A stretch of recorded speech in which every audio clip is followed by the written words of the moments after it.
Hey everybody, Ben Saunders checking in with you. Video idea that I've had on my mind for a little while now I wanted to talk about today.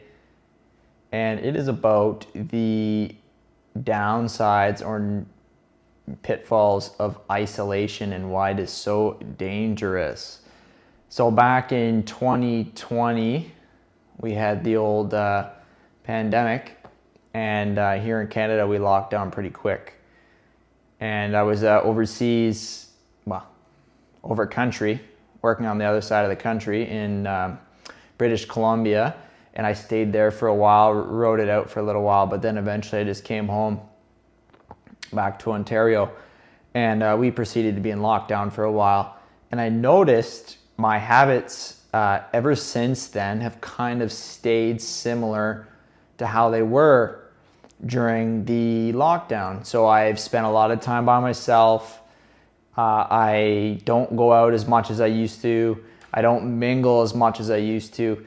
And I'll be real, it fucked me up. Definitely fucked me up. So I don't know whether you call this divine intervention or just pure luck, but there's a book called 48 Laws of Power by Robert Greene. And I bought the book a little while ago, and I just felt inclined to pick it up one day off my shelf. Picked it up, opened it to a random page, and the chapter was Law 18, and it says, do not, I should have the book right with me now, but it says, do not, paraphrasing, do not protect yourself in a fortress. Isolation is dangerous. It's something along those lines. And it goes to talk about King Louis and the Emperor of China, how basically they were both two very different examples, where the Emperor of China was like, at first he wasn't so bad, but then he started messing with people were really into, there was a Greek philosopher, and they were a big fan of his kind of work, but he basically said anyone that's caught using these ideologies or repeating this stuff is going to be killed, beheaded on the spot. He was actually ruthless, and he made a lot of enemies, and because of that, he isolated himself. And the story goes on to talk about how the isolation is negative, right? Because you don't get to see the outside world, you don't get feedback from your environment, right? So say if you're locking yourself inside the house all the time, you don't get stimulus and bounce back from your friends, your family, from random people. Sometimes you need these little moments to happen, like where someone, I don't know, you're driving and someone's like riding your ass, riding right on your bumper, and you get a little slice of, like, you get to think for a minute. I don't know where I'm going with that bumper thing. Disregard that. But being out in the real world, it's important, right? And on the opposite of that, there was King Louis. I forget the number because I don't know Roman numerals like I used to. And he was the opposite, where he was the center of his his posse, all the people. He had this place where they would all congregate, and basically he was the center of everything. Nothing came in and out. Everything went through him. And he had a different philosophy where he always wanted to be in the know and be surrounded by people so they couldn't, things couldn't turn on him. And it was kind of interesting to see the polarity between the two, because he had a different outcome versus the Emperor of China eventually died and no one knew for a while, allegedly. So those are the two stories they compared, and then it talks about all the negatives. So one of the big things that I've noticed for me personally is I'm an intense person, and I'll get these ideas in my mind. For example, I was doing a ton of fasting to try and get rid of a skin infection I have when I just had a surgery for my shoulder. Like, what are you doing? Right? Like, if I were to bounce that idea off of anybody, any of my friends and family, they would have been like, dude, heal your shoulder first, then attack the fasting. But I didn't ask anybody. I just went for it because I was by myself and I didn't have that feedback from others, right? So it's dangerous. Your ideas become, they're not always the best ideas that you have, right? Until you give them out and let other people hear them. Sometimes they're like, no, that's a bad idea, bro. So that was one example. Another example is like, I've noticed this, it's not so much myself, but a lot of other people. There's this social awkwardness out there.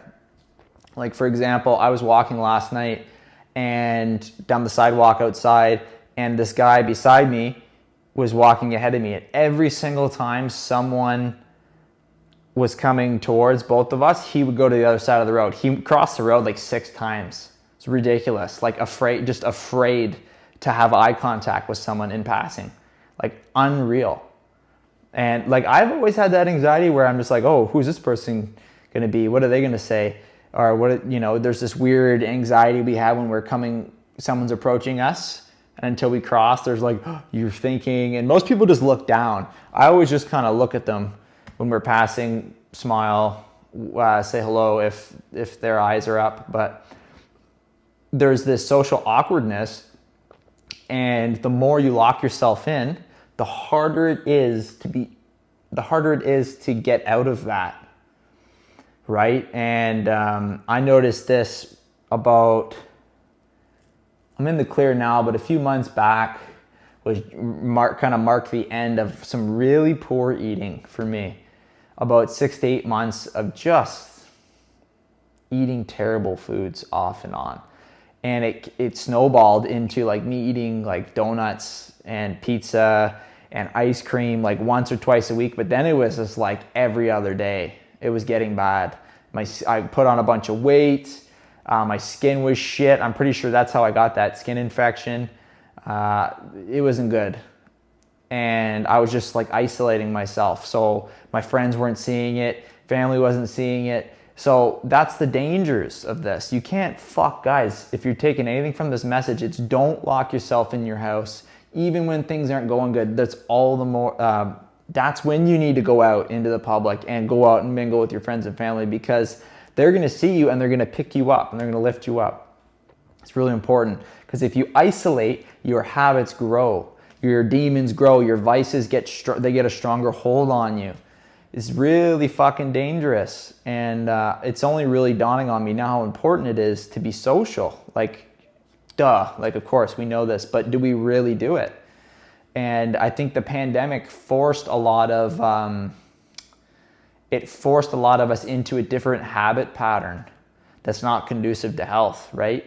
So those are some of the things in the book. And then one of the last pieces in that chapter, it was like talking about how isolation is almost like a quicksand that just keeps getting worse and worse and worse.